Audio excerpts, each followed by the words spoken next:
Yun, magandang araw po mga kapage. Yan, panibagong araw at vlog tayo. Araw ng linggo ngayon mga kapage. Dito lang tayo sa bahay. Baga day off natin mga kapage. Dahil dito lang tayo sa bahay. Yan, asikusuhin natin yung kala na natin di kahoy dito. Yung naglulutuan natin dito. Yan. Lilinisin natin.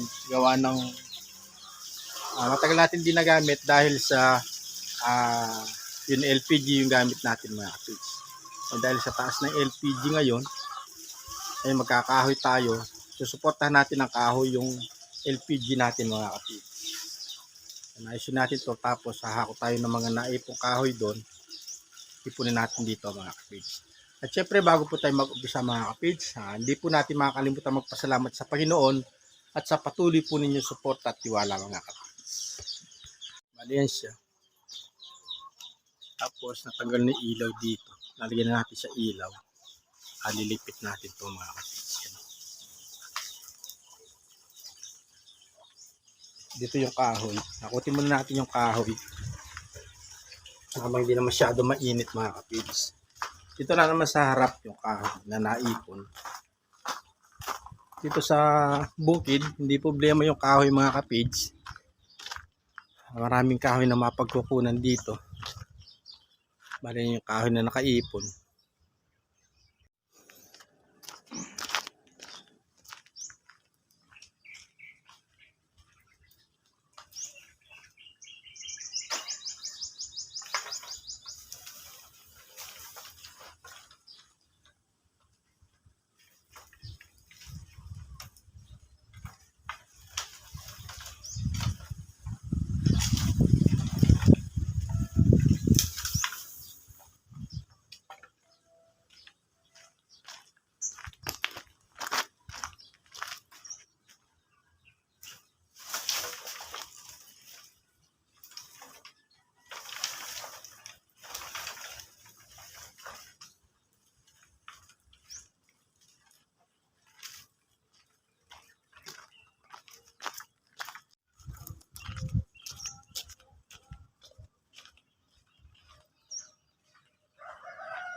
Yan, at nahakot na natin mga kapatid. Marami-rami rin po yan. Bali, turipit na tayo dito.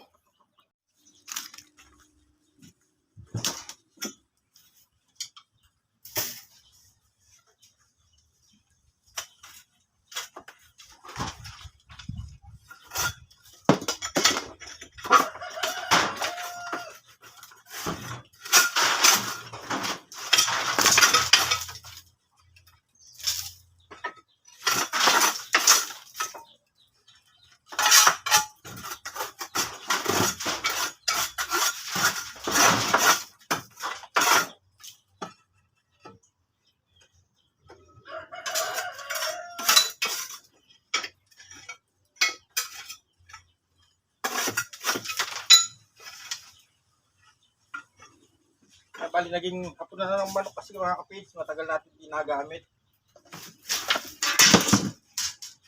Yung kahoy-kahoy dito.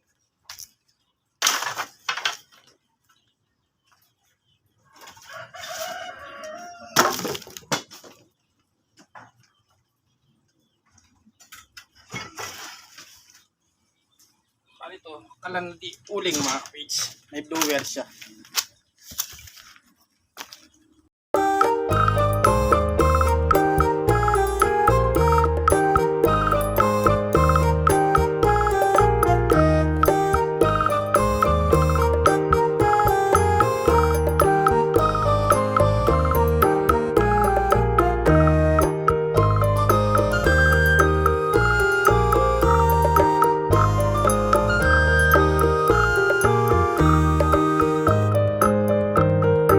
few moments later. Yan, malinis na dito mga kapage. Linis na yung kalanan natin. Ayun na natin ilaw. Tapos, puputol-putulin na natin yung mga kahoy natin.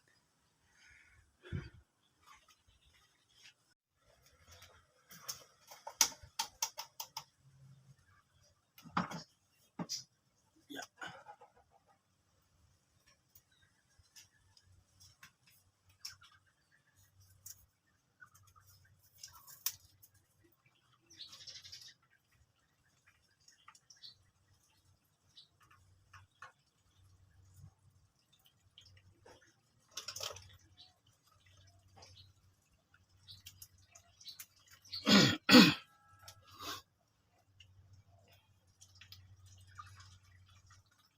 Bali magagamit uli yung kalanan natin di kahoy mga kapage.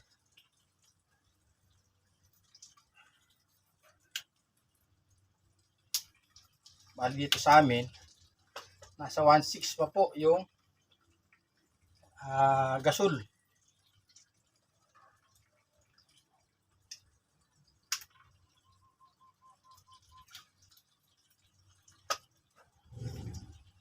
Napakalaki, napakataas po mga kapage. Siguro pag naubos yung gasol natin, halos kahoy muna. Kaya ito, ayos uli yung kalanan natin mga kapage. Marami naman po kahoy dito. Sipag lang sa pangangahoy para makaipon ng maraming kahoy na magagamit para sa pagluluto.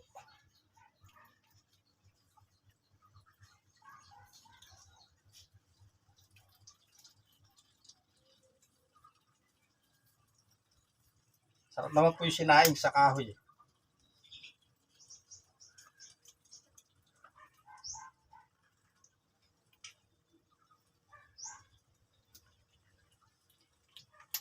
Bali ako lang po mag-isa dito sa bahay. Sila misis tsaka yung mga bata. Ayun, sinamang naligo dito sa malapit lang dito sa resort dito sa amin mga kapage. Dahil sa sobrang init, ayun. Naligo sila. Hindi na tayo sumama mga kapage. Wala po tayong hilig sa ganong bagay, yung ligo-ligo sa swimming pool. Pero yung ligo sa bahay, araw-araw naman mga kapage. Baka akala naman di tayo naliligo.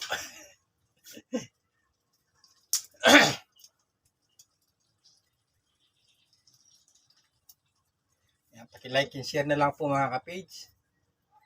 Patulong po ulit para yung ating channel ayun, ma-share natin at marami makapanood.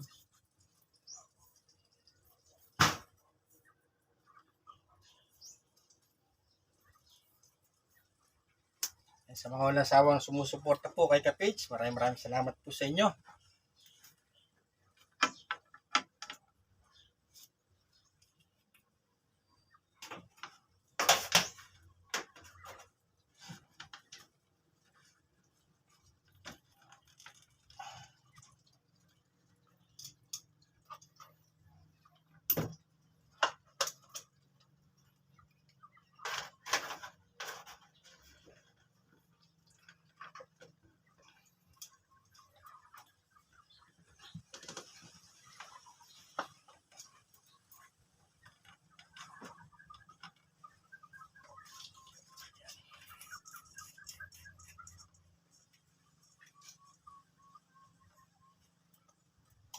Yun o. Balik kanina ng tinap natin mga kapage. Hindi na tayo nagbaba ng breaker. Huwag pong gagayahin ng mga bata. Huwag po natin gagayahin yun. Lubhang delikado. Sabi nga, professional lang. Pero hindi po tayo ganong professional mga kapage. May konting alam lang po. Basta nakatutong po tayo sa plastic. Ayan. Safe po tayo mga kapage. Basta wag hahawakan ng dalawa yung wire. Wala po siyang kuryente dadali sa katawan. Yung bali kung may nagdudugtong tayo ng kuryente or nag-aayos po tayo ng kuryente mga kapage, konting tip lang po, kung maaari, hanggat maaari po mga kapage, tatapak tayo sa plastic. o kaya upuang kahoy mga kapits. Kahit po mahawakan natin yung isa, kahit yung live pa ang mahawakan natin, basta wag po sabay mga kapits. Walang kuryenteng dadali sa ating katawan mga kapits. Safe po tayo. Yan po. Wag po tayong magre-repair ng wala po tayong suit na sinelas or sapatos. Or hindi po tayo nakatapak sa plastic, sa upuang plastic o kaya sa upuang kahoy. Lalo po wag po natin gagawin na magre-repair tayo na nakatapak tayo sa simento na wala tayong suit na sinelas o sapatos mga kapits. Ingat lang po sa kuryente. Nakita po natin ganyan lang siya, pero delikado po siya mga kapits. Para sundalo lang yan. Pag gumagawa tayo sa kuryente, yung isang paa natin mga kapits, andyan na sa ukay. Dahil delikado yung kuryente mga kapits. Isang pagkakamali lang, ayun, tapos ang lahat mga kapits.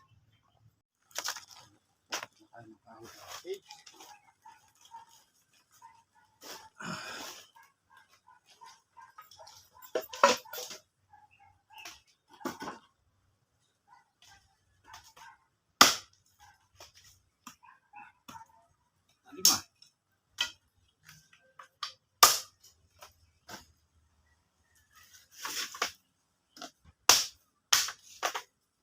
Bali, tuyo na po siya. Oh.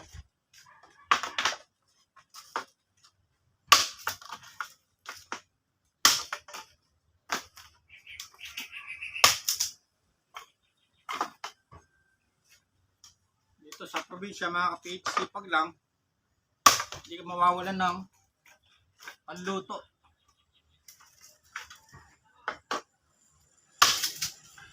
Daming kahoy dito sa bukid. Dito po sa probinsya mga kapit, napakasarap. Dito di ka lang pumaselan o maarte. May bigas ka lang po dito mga kapit, mabubuhay ka na.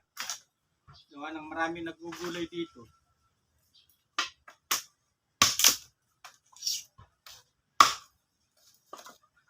Ito po mga kapits, lusong ka lang sa mga kaibigan na nagugulay. Pag uwi mo, meron ka ng ulam mga kapits.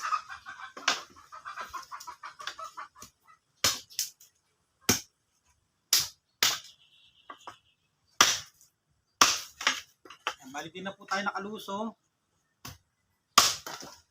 Sayang, hindi po tayo makapagtrabaho sa bukid. Napapansin nyo, nakasalamin si Kapits. Ayun po, binawal muna tayo sa init. Gawa na nagtitrigger yung mata natin, nagkapugita sa init mga Kapits. Kaya ingat muna. Siguro pag galing, ayun, bukid ulit tayo.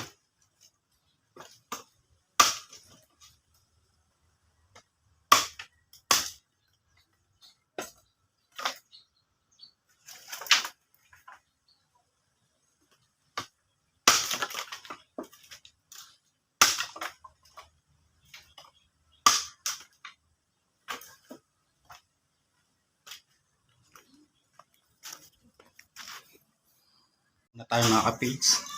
Sundo muna tayo. Andun sa loob, nasa patay ilaw. Sunduin muna sila, baby. Sila Mrs. Kapits at si Ate Kapits. Bali, sundo muna tayo mga kapits. Uwi na daw sila. Si baby Kapits, oh. Ay, ate na pala, ate. Ayan na. Maliwian na. Hahabol pang tatalon. Si baby tulog, oh. Ganyan kasi siyang maghilamos sa kanila. Baliktad siya. Say hi ka ano? Hi ka ano? Para yung sister ko mga kapits, ayun, Yung salbabida ibigay niyo kay tita.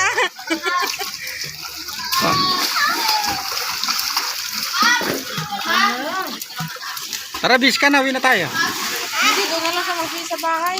Tuloy-tuloy pa rin tayo mga kapits. Pagputo ng kahoy.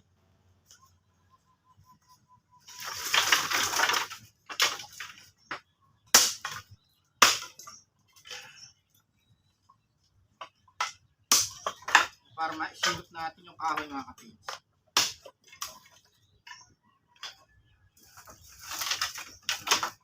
Yung buhay probinsya dyan, oh. Makaka-relate, oh. Maaari tayong mag-like dyan mga kapage. Maaari po tayo mag-share ng ating video.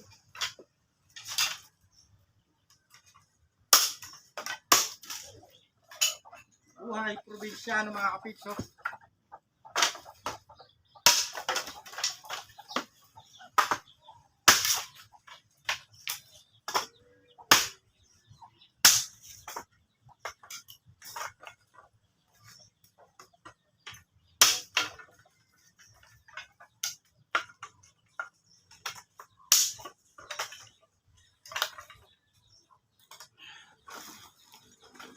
Ayos mo natin dito, mga kapage.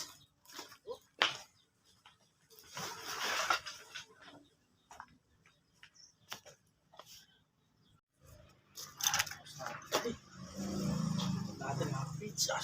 Oh.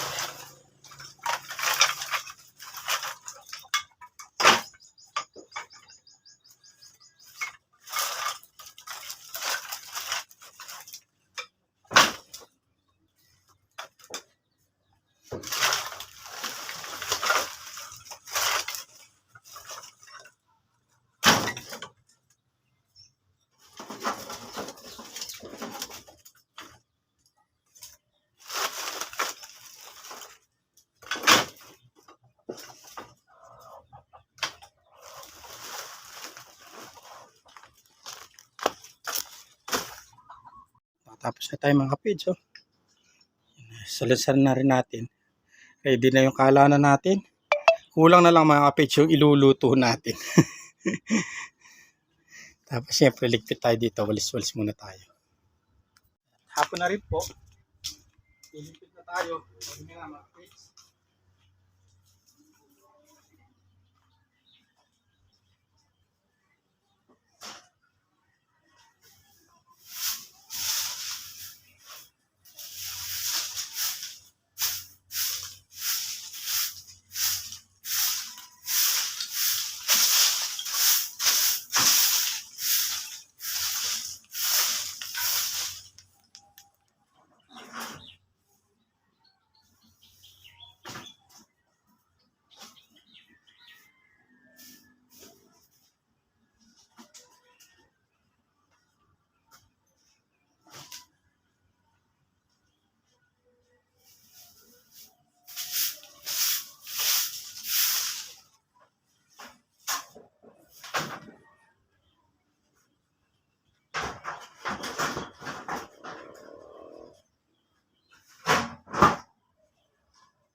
Yan, at nakaligpit na rin mga kapits.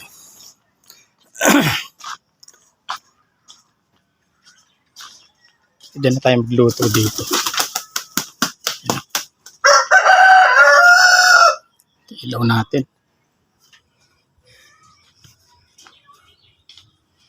Yan o.